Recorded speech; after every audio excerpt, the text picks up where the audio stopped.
कैसे हो ये स्टूडेंट्स? सभी स्टूडेंट्स का मेरे चैनल पर स्वागत है। आइए पढ़ते हैं हम कक्षा 12 विज्ञान का टॉपिक जिसका नाम है स्त्री का प्रजनन तंत्र। सबसे पहले हम देखते हैं स्त्री के प्रजनन तंत्र को दो भागों में बांटा जा सकता है, एक सहायक अंग और एक मुख्य अंग। जो स्त्री का मुख्य अंग है, प्रजनन अंग है, उसमें हम अंडाशय को रखते हैं। अंडाशय क्या है? अंडाशय एक जोड़ी बादाम की जैसी लाल गुलाबी भूरे रंग की संरचना होती है, जो 3 सेंटीमीटर लंबी, 1.5 सेंटीमीटर चौड़ी और 1 सेंटीमीटर मोटी संरचना होती है। ये जो अंडाशय है, इसका लेडी के बॉडी में क्या काम है? जो अंडाशय है वह या उसके अंदर अंडाणुओं का निर्माण होता है या अंडाणु बनते हैं। आइए देखते हैं इसको। ये स्त्री का प्रजनन तंत्र दिखाया गया है।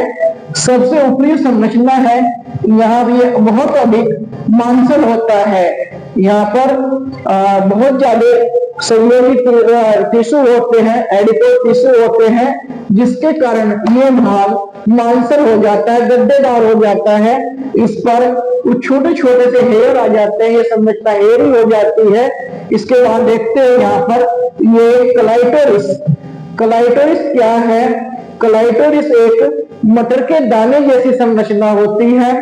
जब लेडी या जेंट्स आपस में मैटिंग करते हैं या लेडी सेक्स करती है, तो यहाँ पर जितना प्लेजर होता है वो लेडी वहां पर महसूस करती है।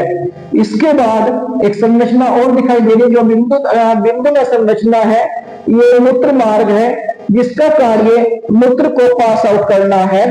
इसके बाद ये मानसिक संरचना है और एक संरचना इसके अंदर की तरफ होती है, जिसको हम क्रम से वर्हद भगोष्ठ या मेजोरा लेबिया और मिनोरा लेबिया के नाम से जाना जाता है। इसके बाद यहाँ पर एक संरचना दिखाई दे रही होगी, इसको हम योनि रंध्र बोलते हैं।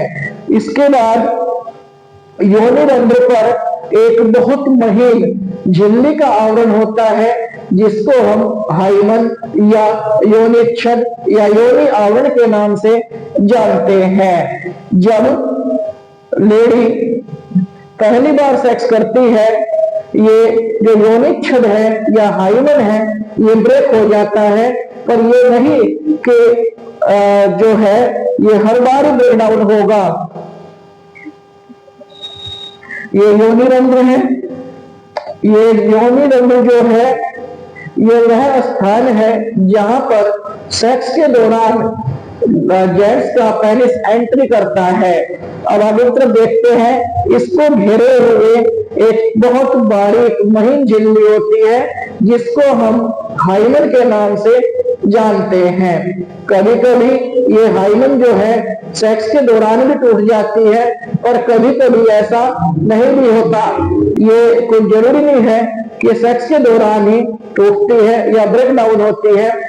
कभी खेलते हुए, घुड़सवारी करते हुए ये ब्रेक डाउन हो जाता है। का जो दूसरा अंग है, जिसको सहायक जनन अंग कहा जाता है, उस सहायक जनन अंग में पहला नंबर अंडवाहिनी यानी कि फैलोपियन ट्यूब्स होती हैं। ये फैलोपियन ट्यूब्स जो चित्र में दिखाई गई है, ये फैलोपियन ट्यूब्स हैं। इनका जो काम है वो अंडाणुओं को ले जाना और गर्भाशय तक पहुंचाना है।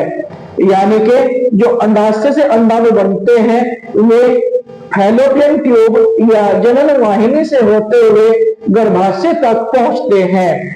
अब बात करते हैं इनकी संरचना की। जो फैलोपियन ट्यूब्स हैं, उनकी लंबाई 12 सेंटीमीटर होती है।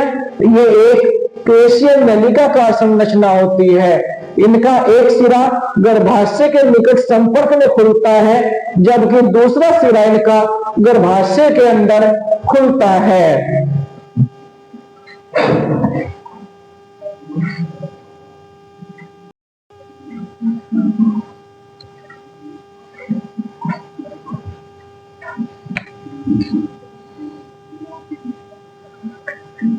सहायक जनन अंग का जो नेक्स्ट नंबर है, जो नेक्स्ट अंग है, वो है गर्भाशय या यूट्रस।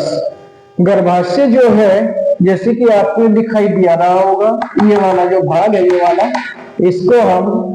ये वाला भाग, इसको हम गर्भाशय के नाम से जानते हैं। गर्भाशय जो है वो नाशपाती के आकार की 7.5 सेंटीमीटर लंबी, 5 सेंटीमीटर चौड़ी एवं 2.5 सेंटीमीटर मोटी संरचना होती है।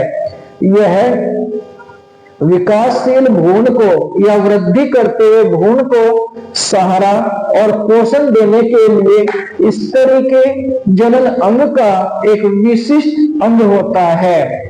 यदि हम इसके लोकेशन की बात करते हैं तो यह योनि से समकोण बनाते हुए मूत्राशय के पीछे एवं ऊपर की ओर स्थित होता है। स्तरी प्रजनन तंत्र के सहायक जनन तंत्र का अगला अंग है योनि। योनि जो है एक लचीली और पेशीय नलिका होती है जिसकी लंबाई 8 से 10 सेंटीमीटर होती है। यह मादा में मादा मैथुन अंग के रूप में काम करती है, रज चक्र के रूप में काम करती है, यानी कि एमसी के रूप में भी काम करती है। जो एमसी के दौरान ब्लड निकलता है वो इसी भाग से या इसी अंग से होता हुआ बाहर निकलता है। इसके साथ साथ यह बर्थ कैनाल के रूप में काम कर, यानी कि बच्चे को जन्म देने के लिए भी इसका यूज होता है, यानी कि जन्म के दौरान शिशु जो है बाहरी दुनिया में इसी अंग के। नेक्स्ट नंबर बाह्य जननेंद्रिया। बाह्य जननेंद्रिया वे जननेंद्रिया होंगी जो जन्म अंगों के आसपास बाहर की ओर होती हैं। ये संरचनाएं मादा जनन क्षेत्र से संबंधित होती हैं।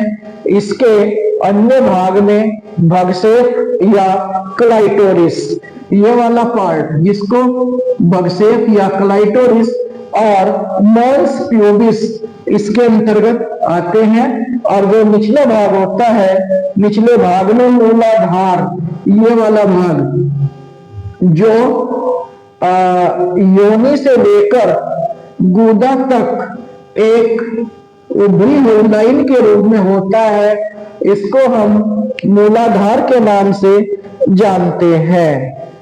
मॉन्स प्यूबिस, जैसे कि ये वाला संरचना, इसमें वसा का डिपोजिशन होता है, वसा का उभार होता है, जिस कारण यह गोलाकार पेशीय उभार के रूप में दिखाई देता है।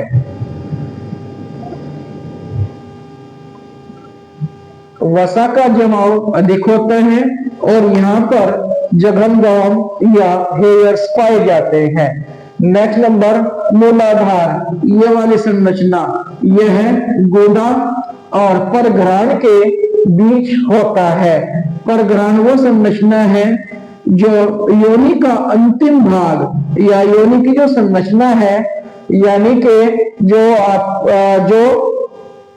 लघु भगोष्ठ और वरहद भगोष्ठ के बीच एक मोटी सी रेखा होती है, उसको मूलाधार के नाम से जाना जाता है। भगसेप या क्लाइटोरिस। क्लाइटोरिस ये वाली संरचना जो एक मटर के दाने के रूप में बहुत संवेदनशील संरचना होती है, यह मॉन्स प्यूबिस के नीचे और परघ्राण के अगले सिरे के पास स्थित होती है।